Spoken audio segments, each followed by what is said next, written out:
Uma época. Começava o jornal às... Uma época 6 da manhã e até 1 da tarde. Tá. Aí depois teve épocas em que teve grandes protestos em São Paulo, factual acontecendo. Sei. Aí esticava até 2h30 da tarde. Sei. Teve épocas que a gente começou a entrar 4 da manhã. E aí é gostoso você ouvir no ponto eletrônico o seguinte: segura aí que nós estamos em primeiro lugar. Pô. Aí o papo mudou, porque a gente estava batalhando por um segundo lugar e estava conseguindo o segundo lugar. A concorrente... Chegaram a bater em primeiro? A concorrente trocou de apresentador umas 8 vezes. Ah, é? Chegou a contratar editor-chefe nosso.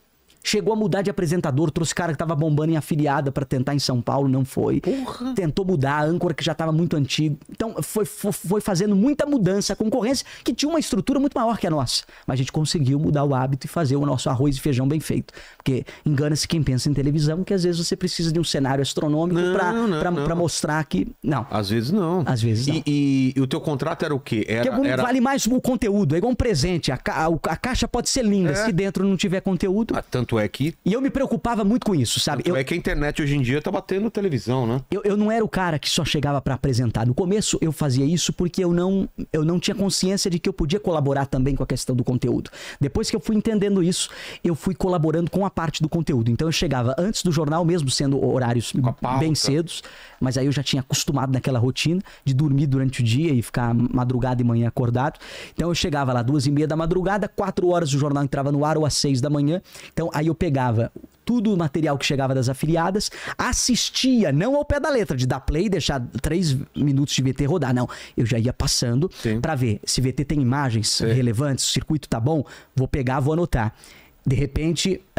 E faz diferença, né? Essa matéria aqui, ó, não tem tanta imagem, mas o assunto é bom. É o cara que matava pessoas pra rechear com carne humana coxinha. E tinha isso mesmo? Tinha essas histórias. Aí você fala assim, ó, pô, não tem imagem, mas a história vale, então vamos dar essa. Então a gente fazia, eu no caso, fazia uma seleção, depois passava com a minha editora-chefe, ó, Mari, tira isso aqui, ó, esse VT tá muito ruim, vamos deixar ele só se precisar, esse aqui tá bom.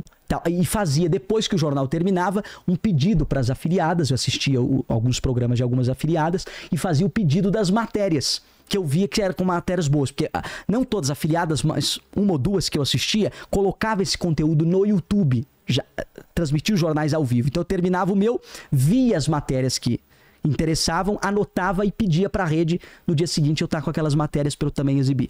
Então eu ia fazendo as estratégias de break, isso eu fiz desde o primeiro programa, de implementar a estratégia de break, de audiência, eu ficava muito conectado nisso, porque eu tinha responsabilidade. Eu convivi com diretores que falavam assim, não veio Ibope não, porque se o dia que tiver mal você vai ficar baixo astral. Pô, a emissora paga tão caro num método ali para medir a audiência e você vai desperdiçar aquilo falando, não, vou ficar mal ou bem. Claro que quando você tá bem, você fica feliz, mas quando tá mal, por que foi mal? Vamos ver onde a gente errou. Ah, não, porque a concorrência hoje, o factual foi para ela. Não. Aí eu tentava entender. E assim, não era sempre histórias muito fortes que iam da Ibope. Às vezes você trazia imagens, por exemplo, de cachorro sendo maltratado, aquela coisa e tal. É uma imagem forte. Aí o cara fala, é forte, vai da Ibope. Não, você colocava no ar, caía. Então, você tinha que saber lidar com aquilo e entender o termômetro. E a gente foi difícil a gente conquistar o hábito. Mas tem uma lógica mesmo? Ou é, às vezes... Não, às vezes você não entende. Cara, você coloca e fala, cara, como que deu a audiência? Exato. É porque depende de vários fatores, né? Quando você lida com jornal, por exemplo, a gente tinha as 3 principais emissoras, SBT, Globo e Record, com jornalismo na faixa. Então, até mudar o hábito, sabe o que acontecia? Quando tinha um grande fato em São Paulo, uma enchente de manhã, o cara ia pra onde? Pra Record. Por quê? Porque já tinha na cabeça, não, a Record, quando é factual assim... é a melhor pra ver. Ela que vai dar. Depois a gente conseguiu mudar isso. Porque aí, sempre que acontecia tragédia, era o dia que a concorrência ia bem. Aí a gente começou a mudar isso pra mostrar que a gente também dava o factual. E aí, de repente, a coisa mudou. Entendi. Aí, quando tinha factual, nossa audiência que crescia. Então a gente foi indo, foi fazendo a coisa acontecer, até que um dia, a faixa que dava 1,5, chegou um dia a cravar 7,7 de média. Cara. Aí foi... E pico? Foi pico de 9.